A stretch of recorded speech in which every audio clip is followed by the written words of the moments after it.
नमस्कार, Mazagaon dock shipbuilders limited के financials वाले इस नए एक्सप्लेनर में स्वागत है। आज हम उनके 31 मार्च 2026 को खत्म हुए वित्तीय वर्ष के 24 पेज के वैधानिक खुलासों के पीछे की असली कहानी को डिकोड करने वाले हैं। चलिए देखते हैं कि भारत की इस दिग्गज शिपबिल्डिंग कंपनी का परफॉर्मेंस असल में कैसा रहा है। तो इस एक्सप्लेनर का फ्लो कुछ ऐसा रहेगा। हम टॉप लाइन हाइलाइट से शुरू करेंगे, फिर रेवेन्यू ब्रेकडाउन देखेंगे, उसके बाद कोलंबो डॉकयार्ड के अधिग्रहण की बात करेंगे, फिर शेयर होल्डर्स के रिटर्न यानी कैश फ्लो और डिविडेंड्स, और आखिर में ऑडिटर की रिपोर्ट को समझेंगे। सेक्शन 1 वित्तीय वर्ष 2026 के फाइनेंशियल हाइलाइट्स। अगर हम इस मैक्रो इकोनॉमिक तस्वीर पर नजर डालें तो भारत के इस प्रमुख डिफेंस और शिप बिल्डिंग एंटरप्राइज के कुछ वाकई चौंकाने वाले नंबर्स सामने आते हैं। जरा इस नंबर को देखिए। इस साल का कंसोलिडेटेड नेट प्रॉफिट 2,57,836 लाख रुपए के पार पहुंच गया है। सच में ये कोई छोटी मोटी रकम नहीं है। ये भारी भरकम मुनाफा साफ तौर पर दिखाता है कि कंपनी का ऑपरेशंस और मार्केट पर कितना तगड़ा होल्ड है।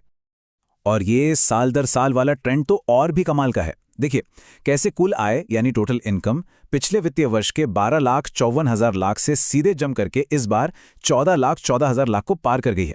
मुनाफे का ये शानदार उछाल चीख चीख कर कह रहा है कि कंपनी का प्रोग्रेस एकदम सॉलिड है। सेक्शन 2 रेवेन्यू और एक्सपेंस ब्रेकडाउन। चलिए अब थोड़ा और गहराई में उतरते हैं।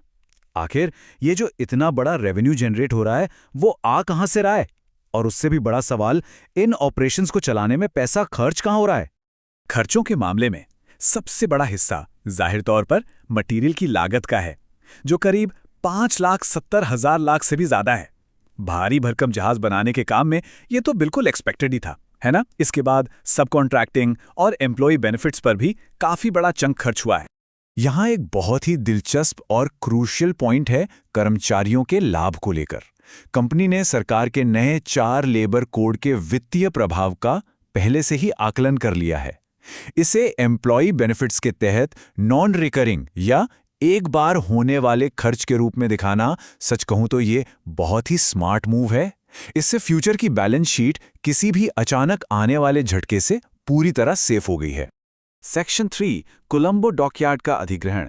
इस साल की ग्रोथ स्टोरी में ये एक बहुत बड़ा गेम चेंजर साबित हुआ है। एक ऐसा स्ट्रेटेजिक मूव जिसने कंसोलिडेटेड फाइनेंशियल्स का पूरा नक्शा ही बदल दिया। कंपनी ने कोलंबो डॉकयार्ड पीएलसी में 51% की कंट्रोलिंग हिस्सेदारी सफलतापूर्वक हासिल कर ली है। ये सिर्फ एक निवेश नहीं है, बल्कि अंतर्राष्ट्रीय स्तर पर, खासकर हमारे पड़ोसी देश श्रीलंका में अपना दबदबा और फुटप्रिंट बढ़ाने का एक बहुत ही शानदार कदम है। एक्सप्लेनेटरी नोट्स का ये सीधा कोट इस बात पर मोहर लगाता है कि कोलंबो डॉकयार्ड अब एक ऑफिशियल सब्सिडियरी बन चुका है। इंड IS 103 बिजनेस कॉम्बिनेशंस के तहत इसका सीधा मतलब है कि श्रीलंका के ऑपरेशंस अब पूरी तरह से इस बैलेंस शीट का हिस्सा हैं, और यही वजह है कि consolidated numbers stand alone numbers के मुकाबले इतने ज्यादा मैसिव दिख रहे हैं। अगर पोर्टफोलियो स्ट्रक्चर को देखें तो ये काफी दिलचस्प है। एक तरफ कोलंबो डॉकयार्ड है जो 51% हिस्सेदारी के साथ अब एक फुल सब्सिडियरी है। वहीं दूसरी ओर गोवा शिपयार्ड लिमिटेड है जिसमें 47.21% हिस्सेदारी है, लेकिन इसे इक्विटी मेथड के जरिए सिर्फ एक एसोसिएट के तौर पर रखा गया है। ये एकदम क्लियर करता है कि निवेशों का मैनेजमेंट कितनी बारीकी और सटीकता से किया जा रहा है। चलिए आगे बढ़ते हैं सेक्शन 4 पे, कैश फ्लो और डिविडेंड्स। वापस मैक्रो लेवल पर आते हैं। इतने बड़े मुनाफे का असल में क्या मतलब है? शेयर धारकों के लिए इसमें क्या है? आइए देखते हैं। शेयर होल्डर्स के रिटर्न का यह ब्रेकडाउन वाकई चेहरे पर मुस्कान लाने वाला है। कंपनी पहले ही 6 रुपये और 7.5 रुपये प्रति शेयर के 2 अंतरिम डिविडेंड्स का पेमेंट कर चुकी है, और तो और अब 4.62 रुपये का फाइनल डिविडेंड भी रिकमेंड कर दिया गया है। कुल मिलाकर देखा जाए तो ये इन्वेस्टर्स के लिए एक बहुत ही ल्यूक्रेटिव यानी फायदे का सौदा रहा है। डिविडेंड्स के अलावा अगर कैश फ्लो स्टेटमेंट पर नजर डालें तो ऐसा लगता है जैसे लिक्विडिटी का खजाना मिल गया हो। कंपनी के पास 2,88,000 लाख से भी ज्यादा का कंसोलिडेटेड कैश पड़ा है, और सबसे ज्यादा हैरान करने वाली बात, सिर्फ और सिर्फ ब्याज यानी इंटरेस्ट से 1,02,000 लाख से ज्यादा की इनकम हुई है। सोचिए ये अपने आप में कितना बड़ा नंबर है, जो कंपनी की रॉक सॉलिड फाइनेंशियल स्थिति को साबित करता है। और अंत में सेक्शन 5 ऑडिटर की क्लीन रिपोर्ट। इतने बड़े फाइनेंशियल्स की बात हो और रेगुलेटरी कंप्लायंस की बात ना हो, ऐसा तो हो ही नहीं सकता।